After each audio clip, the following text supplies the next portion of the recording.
Hey, okay, welcome back. So, trying out different type of lighting, hoping that I don't know, even though that there's a shadow here now, it should still work out. Since I had my guitar and stuff plugged in, I just wanted to get right into another video. One of the things that came up in Discord, or no, it didn't even come up. It came up on Twitch. Gothic Starlight. If you haven't seen her, go check her out. Very cool. She plays Phasmophobia and DBD, like Dead by Daylight. She plays a lot and very fun. She's very cool community. Um, I'd say it's pretty.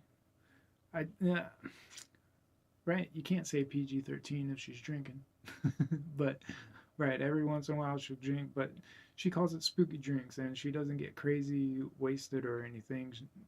She's just go check her out. Anyways, I was watching her, and oh, over in the recommended, I see Danky Pizza, and I'm like, okay, that's I gotta check that out. So click on it, and bam, it's like all of a sudden within an hour came up with a merch idea.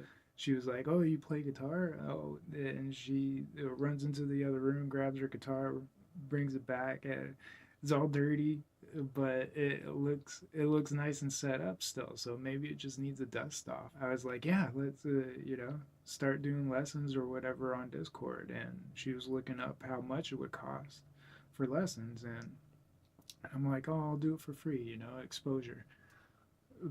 Before we even touch the guitar, all right, like the first mini lesson.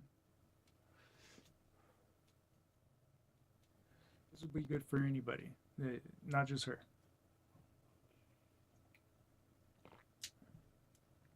Things that'll help you play guitar without playing guitar. Like if you're out in public, standing in line or whatnot, or by yourself. Because if you're standing in line, you probably shouldn't sing, but you can hum. Do like you definitely want to get um, your your vocal to a spot where you can do melodies to yourself before you're playing it. And this goes for bass, guitar, piano. Like you kind of want to be able to hum what you're gonna play. It's like a feedback thing. It's weird. It's gotta have to be its own separate video. But first off, okay, so every day before I pick up the guitar, I do a little dust. Got one of these guys. Okay, and this one actually has like one of these little rubber cleanies things. Yeah. When you do this, you take your guitar and just dust off the pickups.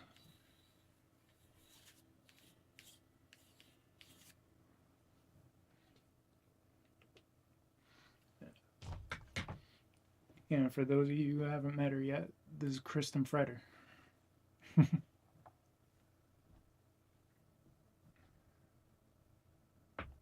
At least just do the strings, and depending on the buildup that gets on them over time, you you definitely want to be diligent. Like if you're gonna be playing it a lot, you're gonna want to keep it clean. You're gonna want to keep it set up, and if you're playing it all the time, it's gonna be a constant thing. It just comes with playing it. Now, depending on how good the setup is, depends on how often you have to do it, and really once like I've only noticed it with like brand new guitars, or when they change their environment. But if they're staying in the same room, not really going anywhere, it's only gonna really change with the weather and stuff. And still, even then, there are things that you can do um, that help protect against that.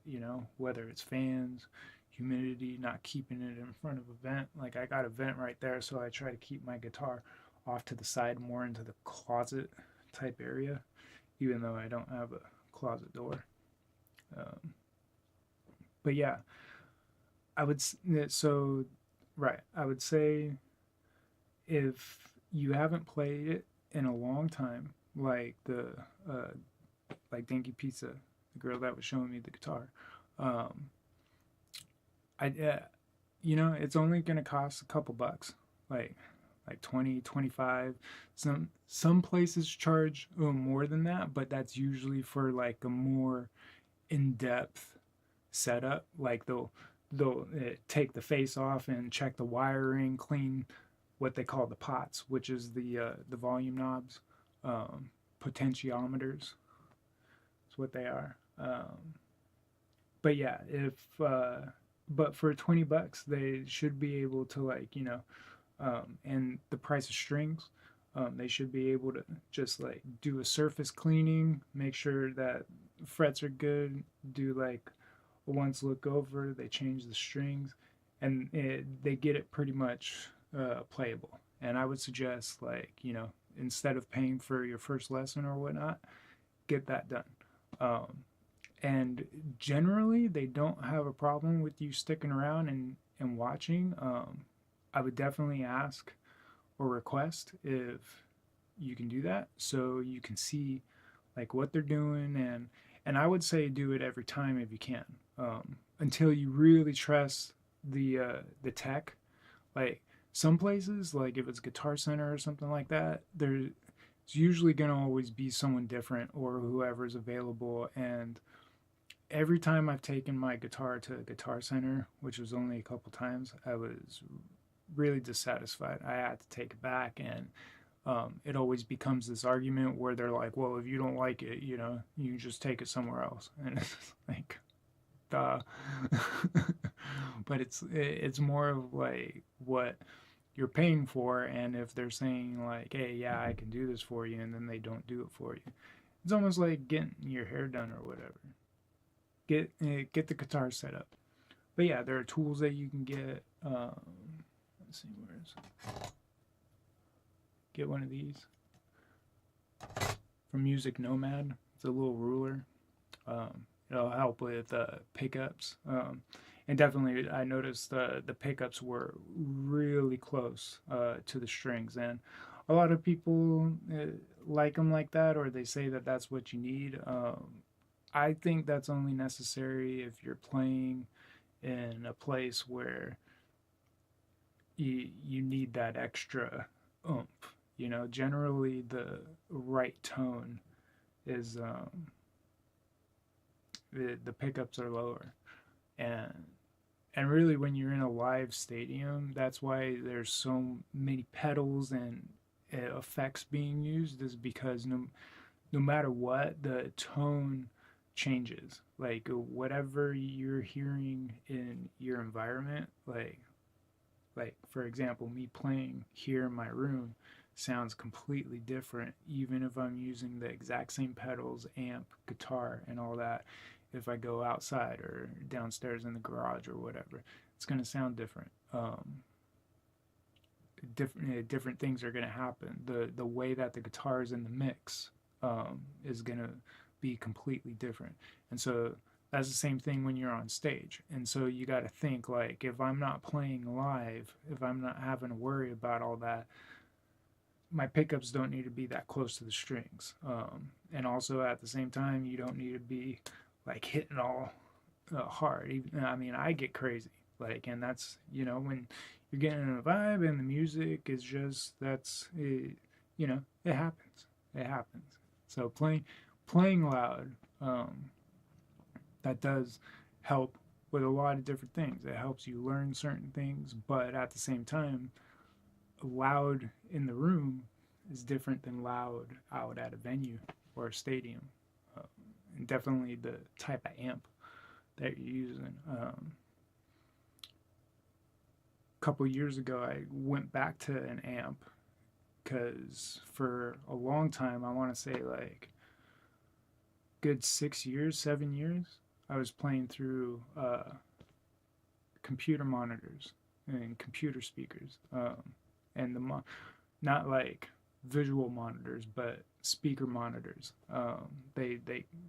They're name the same thing. It's pretty confusing, in-ear monitors, but I guess like the principle is the same thing. Pretty much the last thing in the chain. Like no matter what your video card is and the settings that you got, whatever your monitor is at is going to be the final effect on what you see. So it's the same thing with your speakers when it comes to hearing, or your headphones when it comes to hearing. Whatever they are, it's gonna affect the sound. And so no matter what you're doing to the sound before then, now I shouldn't say it that way, because obviously, right, you change something, something's gonna change. But um, a lot of earbuds nowadays are auto like equalization, noise cancellation, and so no matter what, you're gonna get relatively the same bass, the same highs, the same mids, no matter what song you're listening to, no matter how they mixed it or whatever. And you have to make adjustments on your phone with the equalizer. And that's why, I mean, you've even had it on car stereos for a very long time, setting it to classical or rock or country, or, you know, automatically adjust the treble, bass, and mids. And that's just, it's the same thing when it comes to the guitar. So you don't need to worry about all that when you're starting off learning. But generally, when it comes to ear protection, stuff like that, you do want to be aware of, like, okay, I don't need the amp turned up so loud. I don't need a big amp. I don't need the pickups to be super close to the strings, because all it really does is make it louder, which means it's slightly more compressed, or it compresses easier when it starts clipping and starts driving the amp, or whatever you're plugged into. Um, and yeah, it helps with the volume knob on your guitar, so you don't have to turn it all the way up, but it just makes it super sensitive. So it's like, if you don't want to always just be stuck on like in between 1 and 2 or 2 and 3, or it's like I can't go above 4 or else everyone goes deaf. That means that your pickups are too high. And definitely one thing that I've learned over the decades of playing is that, sure, you need it to sound a certain way so you could play properly. That's important. But at the same time, what's just as important, if not more important, is protecting your hearing and your audience's hearing. Like if you're doing some high pitched squeal in the wrong spot or just at the right time, everyone loses their hearing, you know? And sure, it may not be a permanent thing. It'll come back, but it's like people are like, "Oh, what just happened?" You know? And like right now, actually, I think the noise cancellation might be taking it out or whatnot. But like a plane's going over it right now, and so it's like if I'm playing along and a plane comes over, it's gonna ruin the mix. And sure, people may be cool with it, but at the same time, other people aren't gonna be cool with it. I'm definitely gonna hear something different. Um, and definitely with the way my brain works, if I'm you know, because you got to make those decisions on the fly when you're playing, and it's like, oh, I thought it was in this scale, it must be in this scale, and it's like, nope, someone just has their car running out front, and so it's creating a little bass at an F sharp, and so that ends up resonating and ends up changing the whole note and whole chord. So it's like now I either got to get off my bass notes or start doing some other bass notes with the actual song. So it's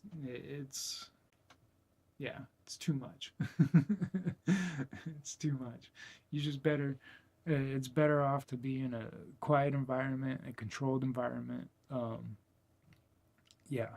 So, and like I said, all that isn't all that important, but you want to be conscious of it. You want to, you know, over time get to the situation where you have earplugs.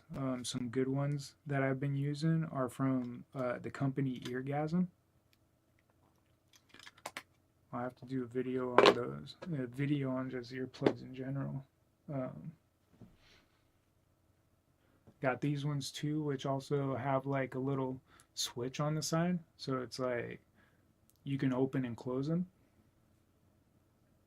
And no matter what, they're given some kind of protection.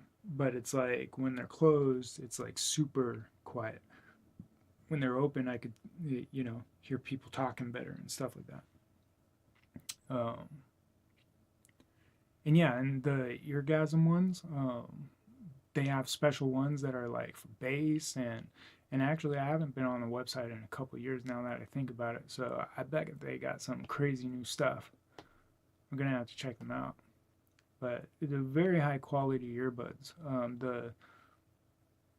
The idea, even if you're not a musician, for them is like if you're going to a concert or a venue, a club, um, over a few hours, the music changes, and usually whoever's in control of the music, front of house, whatever, has to make level adjustments every couple hours just so they can make sure that no matter what, everyone's able to hear the bass and whatever. Because eventually, over time, your ears are like, okay, it's just blah blah blah blah blah blah blah. You're not hearing a bass line, you're not hearing the drums or anything like that. You're just hearing noise, even though there's a rhythm and beat to it and you can still dance and whatnot. But it's like, as the night goes on, no matter who you are, you start losing that stuff. No matter how old you are, it starts going away. That's why when you step out of a club or step out of a venue or something, it's like this shock to your system where it's like, whoa, and then you go back in there after, taking a break for 15 minutes or half an hour, sometimes even an hour, and it's just like it's completely different. It sounds different from the last time you were in there, and that's because it technically is. Even if it's not just you hearing stuff different, they've adjusted accordingly because they know that, like, as the night goes on, they need to slowly start turning stuff up. And it's bad too because by the end of the night you're at like 90 decibels. Sometimes places will have like a cap, like we can't go any louder than this type of deal. um, yeah, okay. And let's see, one last thing. So stretches. Oh, before playing, you want to stretch your arms. Even if you're sitting, stretch your legs. And so this is one of those things that you can do to help your guitar playing, even when you don't have a guitar and you're just out someplace, okay? Get your fingers like this, like I'm doing, and you get the fingertips lined up. You want to be able to just lightly do this, stretch your fingers, okay? And if you don't know how to finger roll, this will help teach that, okay? Because what you're going to be doing is this.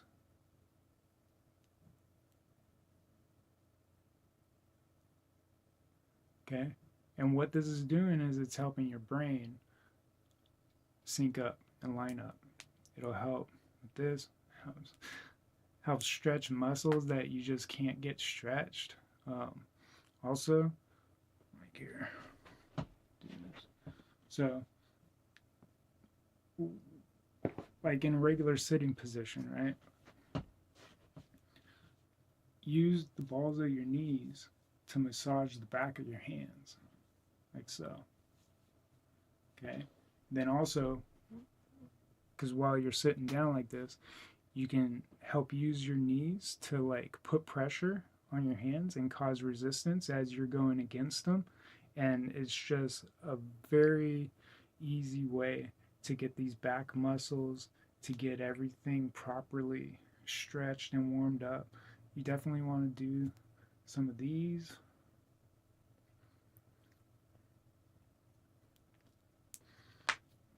And even if you're not going to be doing super crazy playing or whatever, you want to do that just because, like, the way that your fingers are going to be on here all the time, doing different shapes, like that just helps from the get-go.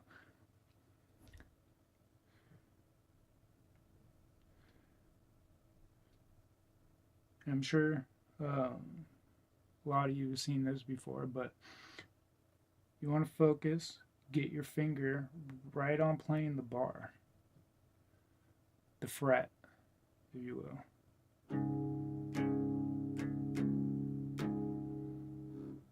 Second finger.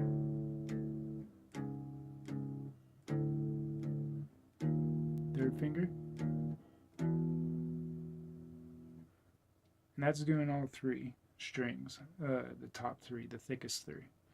So the reason why you're doing those is because the vibration. Oh, and by the way, I'm at drop. So I'm in drop C, so making a standard guitar drop D, which is just tuning the top string down a full step. So this becomes this. Okay. It pretty much makes it so you don't have to do the three finger chord. Okay, it makes it so you can do just one finger. Okay. Or I know a lot of people do two fingers like that, but see, it doesn't even sound good like that. You could do that, but that comes later. Anyways, but yeah, that's it's like, oh, I want to be able to do something on there that's, but I don't know what I'm doing. This is the first thing that you want to get down.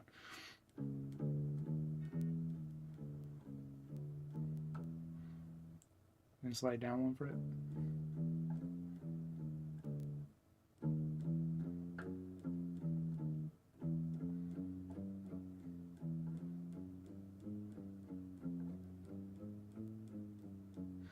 And what you're doing is you're aiming for right behind the bar. Okay?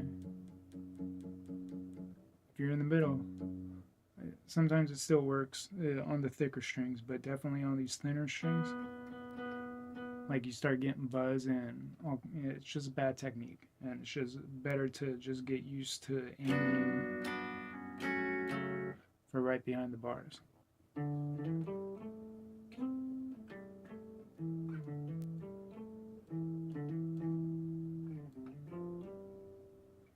See, and that was just staying on the dots.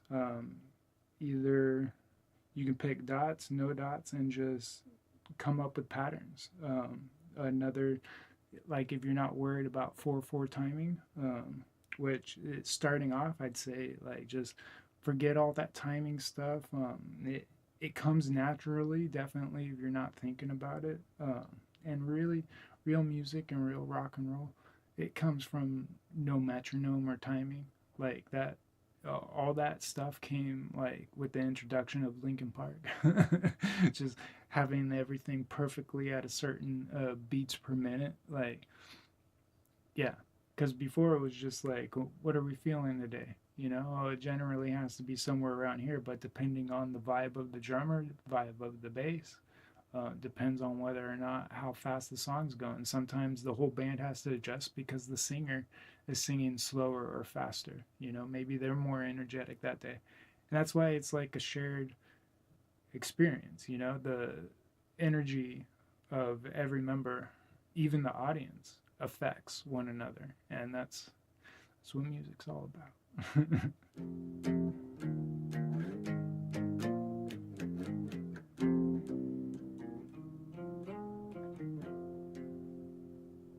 Yeah.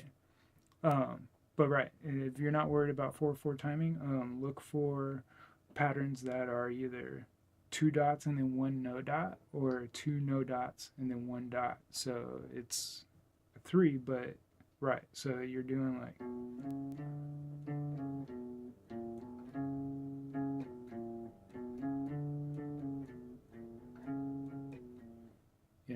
It's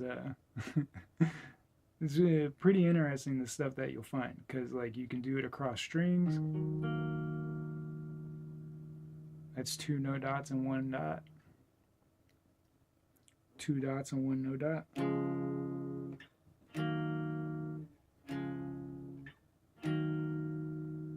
Yeah, and like really, I would suggest just finding little things. Sticking with the threes, you could do three no dots or three dots, and it'll always be some type of scale or some type of melody.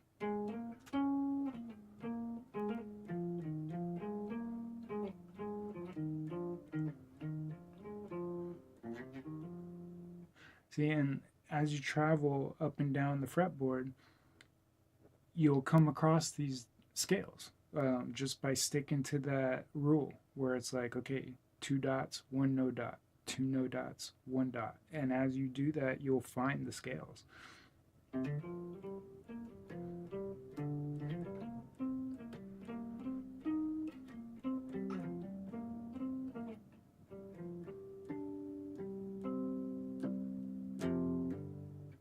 think that's pretty much what I wanted to get out for this video was, yeah, the first lesson is have the clean guitar.